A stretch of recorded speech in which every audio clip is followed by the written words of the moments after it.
Okay guys, welcome back to Linda's Pantry. So today I got the pozole halfway done and I separated it. So I got a smaller pot to go to my daughter's for dinner that I'm going to keep simmering, and I thought I want to stop the cooking process for the canning part of it. So I thought, well shoot, I've got enough time, I'm going to can it up. So we're going to can pozole, okay?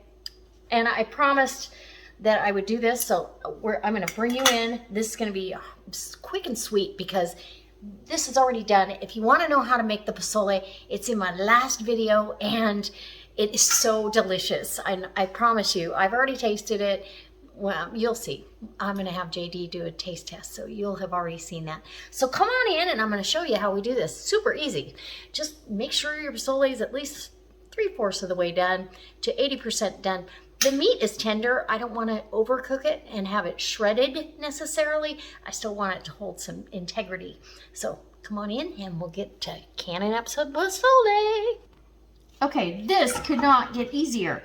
I do want to make sure I get a lot of meat in each jar because I'm going to add hominy after the fact. I'm not going to can previously canned hominy. So get your jar about halfway to a little bit more, and then the rest is going to be broth. We want this really brothy so I can hold up to some little bit of hominy. And I'll tell you, I'm going to take a hint from my girlfriend Jenny. She rinses the hominy and freezes it in portions. So I'm going to take that and do it. Wipe the rim, and I'm not soaking the lids because we're using button top, because I just at the last minute said I think I'll can that today. I was gonna do it tomorrow, but look how beautiful that Mexican pozole, that soup, is phenomenal. Okay, in the canner that goes to wait for the rest, and this is hot. The jars are room temperature. The canner is getting warm, and yeah, let's do it.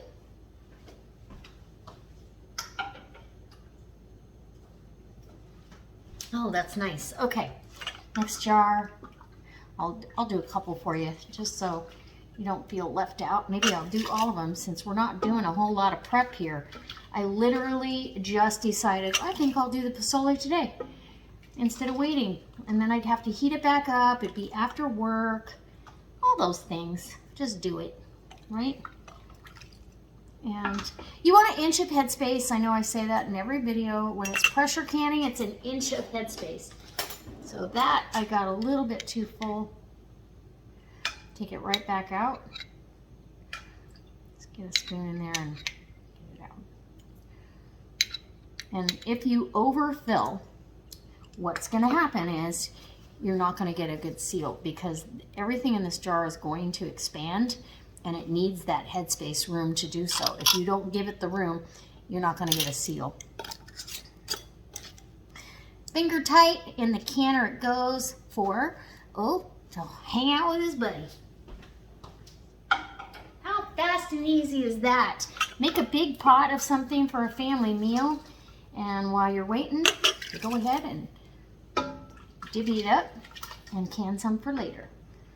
I have been so looking forward to this for the last couple of days, and trust me, this the broth on this is rich. I made the enchilada sauce from scratch, and so like I said, go see that video. You don't need to debubble. That's why I'm not doing it. It's soup. I'm not gonna debubble soup. There's not guaranteed that it's not gonna affect this application. All right, and I'm using odds and ends lids that I had in my canning drawer only because it would be faster. So I don't want you to finger tight. Don't over tighten them. You'll buckle your jar. You don't want that. So now we're gonna have 7 pints of pozole ready to go. Dig out your bay leaf if you find it. It doesn't need to go in the canner. That was a big hunk of meat. Ooh, so good. And you could turn this into you could thicken it up a little bit and turn it into enchiladas, just for 1 or 2 enchiladas. Oh my gosh, wouldn't that be phenomenal? It doesn't have to be pozole. So that's the beauty of not putting the hominy in there as well. My mouth is watering. Okay, we're on jar 5. Finger tight in the canner. The canner is right about, looks, it's steaming, it's right, it's gonna take no time at all to come up to pressure and vent. And I'll vent the canner for 10 full minutes once the steam starts coming out of that petcock.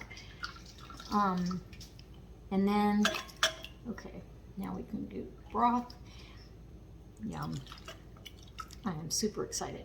And you could, if you, okay, I got too much in that one. I got a little bit greedy there. I'll just take a spoonful of the meat and perfect. Wipe the rim. Lid. And there you go. All right, I'll bring you back when they're gonna can. Once the vents for 10 full minutes, then you're going to let the canner come up to pressure. You're gonna put your weight on. For my altitude, it's 10 pounds and 11 on the dial. And then once it starts dancing, you're gonna go ahead and time it for 75 minutes. These are pints, and that's pork. It's meat, it's low acid. It has to be pressure canned. 75 minutes. Once that time is up, we'll turn the canner off and let it come down off the pressure on its own. And I'll bring you back for that when I'm pulling them out of the canner. All right, so I've already started my timer. This is at 11 or 12 on the dial. And just a gentle, every once in a while you get a little release of the pressure. That's all it's doing, is releasing the pressure so it can maintain that, which is what we need for my altitude. Oh my goodness, I'm so excited. And we still have dinner and lunch for days. Anyway. Okay guys, oh my gosh, I'm finally done, and my water is clear, no siphoning.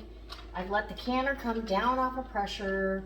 Oh, but it's still really, really hot in here. Oh, I hesitate to take it out this soon because I know some of it actually evaporates. But check that out.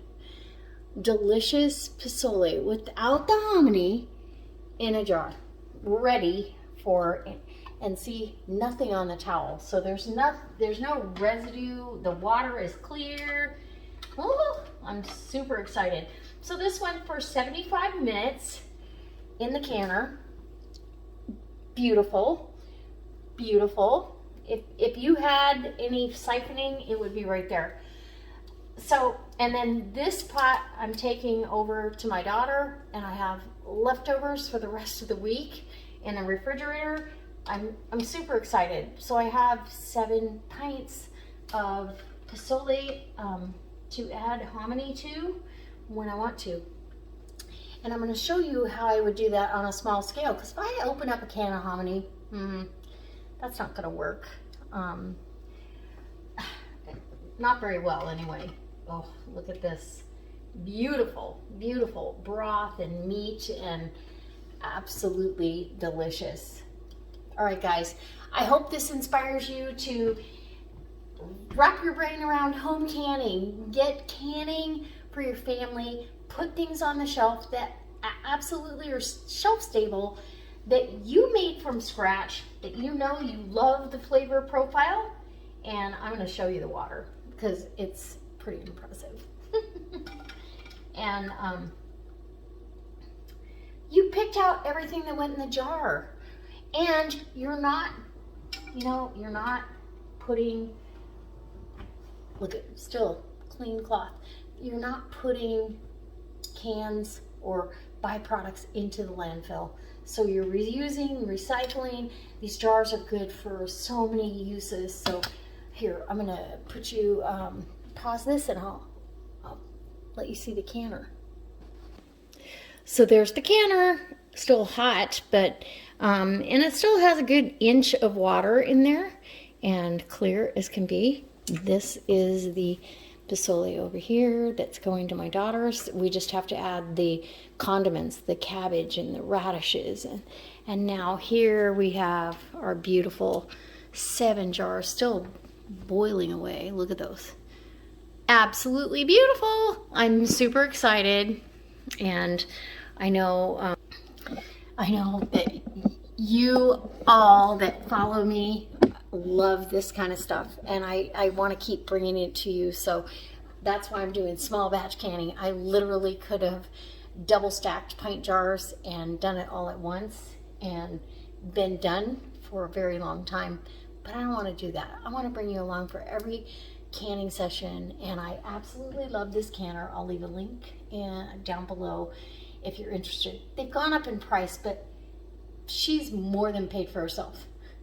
She's a workhorse. It's not heavy. I can do 7 pints at a time. In a 921, I think I can only get maybe 9 of the smallmouth and 8 of the regular mouth. Or no, 9 of the regular mouth and yeah, the wide mouth, I think it can only get 8 in there. So really, this is such a little workhorse, especially for what I do. And yeah, and I get to bring you more canning sessions. So next on the agenda is going to be some more ugly chicken. Only I'm gonna do ugly chicken a couple of different ways for you. All right. I hope you'll leave a comment in the comment section. Let me know what you think and give me a thumbs up. If you're not subscribed, I hope you subscribe, and I hope you consider joining the Pantry peeps and getting in on the live chats and the giveaways that I do every month, and well, live chats twice a month, but I'm also going to start posting some fun stuff over there. All right, I gotta go to dinner.